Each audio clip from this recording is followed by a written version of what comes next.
পেহেলগামে হামলার পরই গুগলে এসব সার্চ করছে পাকিস্তানি নাগরিকরা। চাঞ্চল্যকর তথ্য সামনে এলো। জম্মু ও কাশ্মীরের পহেলগাঁও জঙ্গি হামলায় রক্তাক্ত ভূস্বর্গ।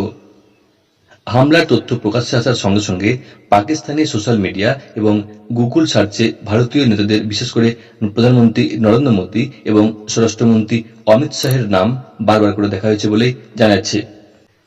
গুগল ট্রেন্ডস অনুসারে পহেলগাঁও অ্যাটাক, কাশ্মীর অ্যাটাক, মোদি, ভারতের প্রতিশোধ এবং জম্মু এর মতো কিওয়ার্ডগুলি পাকিস্তানের অভ্যন্তরে সবচেয়ে বেশি সার্চ করা হয়েছে।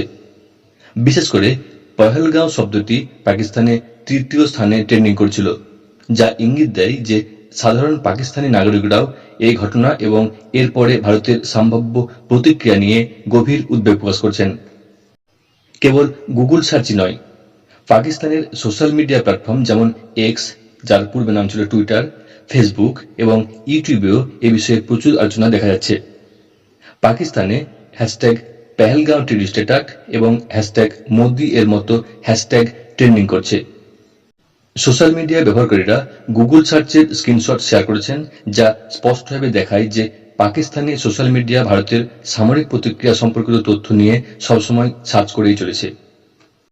কিছু ইউজার তাদের পোস্টে এই আশঙ্কাও প্রকাশ করেছেন যে ভারত, বিশেষ করে প্রধানমন্ত্রী মোদী, এই হামলার প্রতিক্রিয়ার কোনো বড় সামরিক পদক্ষেপ নিতে পারেন।